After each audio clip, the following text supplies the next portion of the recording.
Hello friends, இந்த வீடியோவில் உங்களுக்கு நான் பானிபூரிக்கு தேவையான பூரி எப்படி வீட்டிலே செய்கிறதுன்னு சொல்லி காட்ட போகிறேன். இந்த ரெசிபி வந்து நீங்கள் பானிபூரியில் யூஸ் பண்ணலாம், தஹி பூரி எல்லாத்துலேயுமே யூஸ் பண்ணலாம். ரொம்ப சுலபமாக வீட்டிலே பண்ணலாம். எப்படி செய்கிறதுன்னு நம்ம பார்க்கலாம்.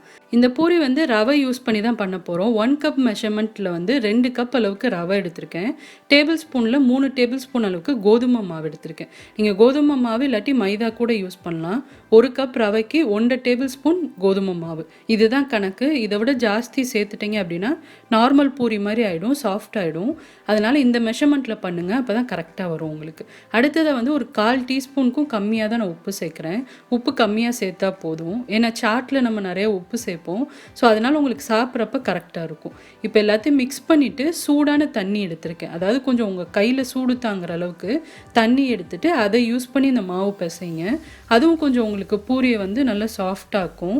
ரொம்ப ஹார்டாயிராமல் கொஞ்சம் சாப்பிட்ற கன்சிஸ்டன்சி வந்து கரெக்டாக வரும். இப்போ கொஞ்சம் கொஞ்சமாக அந்த தண்ணி யூஸ் பண்ணி நார்மலான பூரி மாவு பிசைவோம் இல்லையா, அந்த மாதிரி பிசைஞ்சிட்டு ஒரு 20 நிமிஷம் ஊற வைக்க போகிறோம். ரவன்றனால அந்த 20 நிமிஷம் நீங்கள் ஊற வைக்கிறப்போ கூட கொஞ்சம் வந்து தண்ணி அப்சர்வ் பண்ணிக்கிறோம். அதனால் பிசைகிறப்போ கொஞ்சம் சாஃப்டாக பிசைஞ்சுக்கோங்க.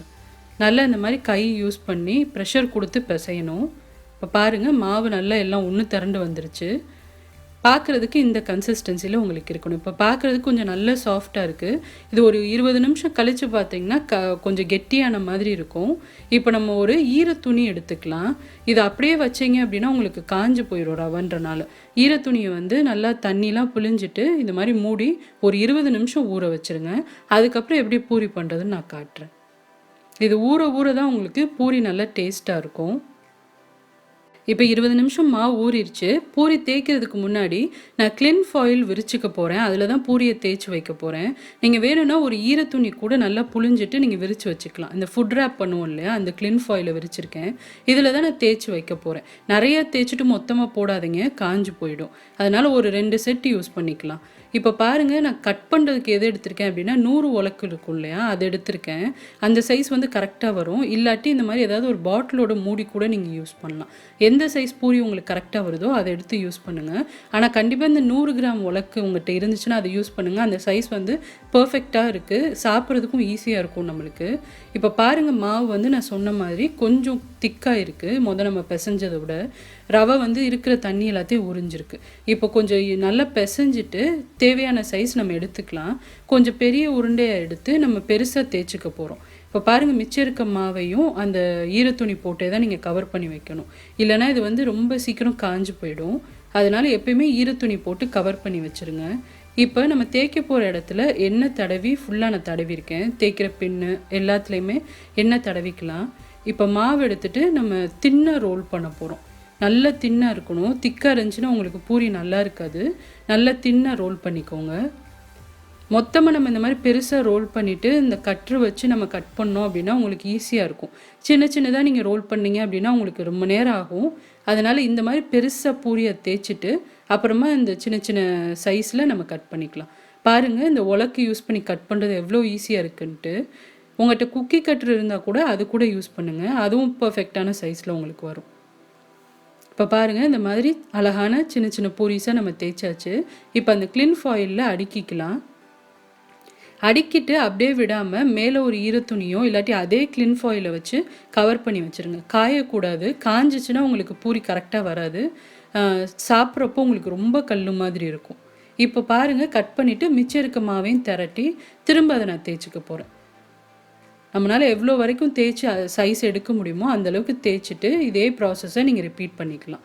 இந்த மாதிரியே எல்லா பூரிஸையும் நம்ம தேய்ச்சி வச்சுட்டு அதுக்கப்புறமா எண்ணெயில் பொரிக்க போகிறோம்.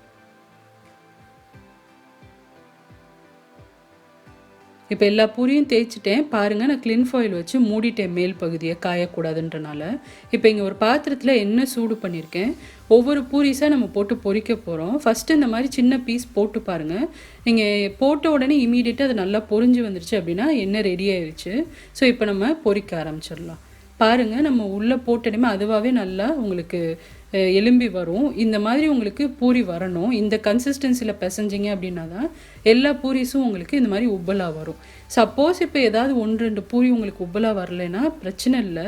அதை நீங்கள் என்ன பண்ணலான்னா பேல் பூரி இதெல்லாம் பண்ணுவோம் இல்லையா, பூரிஸ்லாம் நொறுக்கி போட்டு அதுக்கு கூட நீங்கள் யூஸ் பண்ணிக்கலாம், வேஸ்ட் பண்ண வேண்டாம். ஆனால் மேக்ஸிமம் வந்து உங்களுக்கு எல்லா பூரிஸும் நல்லா இந்த மாதிரி உப்பலாக வந்துடும். இந்த கன்சிஸ்டன்சிலையும் இந்த மெஷர்மெண்ட்டையும் யூஸ் பண்ணிங்கன்னா உங்களுக்கு கரெக்டாக வரும். இப்போ பாருங்கள், இந்த மாதிரி பொன்னிறம் ஆற வரைக்கும் வறுத்துட்டு எடுத்துடலாம். நம்ம சீக்கிரமே இது குக் ஆகிடும். மீடியம் ஃப்ளேமில் வச்சே நீங்கள் குக் பண்ணுங்கள். நல்லா கோல்டன் ப்ரௌனில் குக் பண்ணிக்கலாம். இந்த பூரிஸை வந்து நீங்கள் எல்லா சாட் ஐட்டமுக்கும் யூஸ் பண்ணலாம். ரொம்ப ரொம்ப டேஸ்ட்டாக இருக்கும். கடையிலலாம் இனிமேல் நம்ம வாங்க தேவையில்லை. இந்த பூரி பார்த்திங்கன்னா கண்டிப்பாக உங்களுக்கு 1 மாதத்துலேருந்து 1.5 மாதம் வரைக்கும் கெட்டு போகாமல் இருக்கும். அப்படியே நல்லா ஆறுனதுக்கப்புறமா ஒரு டப்பாலையோ இல்லாட்டி பிளாஸ்டிக் கவர்லையோ போட்டு நீங்கள் டைட்டாக ஏர் போகாமல் ஸ்டோர் பண்ணி வச்சுக்கோங்க. அப்படியே நல்லாயிருக்கும் ஃப்ரெஷ்ஷாக. ஸோ ரொம்ப ஈஸியாக இப்போ கோல்கப்பாஸ் எப்படி செய்கிறதுன்னு இந்த வீடியோவில் நம்ம பார்த்தோம். யூஸ்ஃபுல்லாக இருக்கும்னு நினைக்கிறேன். நான் பானிபூரி ரெசிபியும் லாஸ்ட் வீடியோவில் போஸ்ட் பண்ணேன். அதோட லிங்க் வந்து டிஸ்கிரிப்ஷன் பாக்ஸில் கொடுத்துருக்கேன். கண்டிப்பாக அதையும் செக் பண்ணி பாருங்கள். வேறு ஒரு இன்ட்ரெஸ்டிங்கான வீடியோ இல்லாட்டி ரெசிபியோட சீக்கிரமே உங்களை நான் மீட் பண்ணுறேன். சுஜிஸ் கிச்சன், எளிய பாரம்பரிய சமையலின் தொகுப்பு.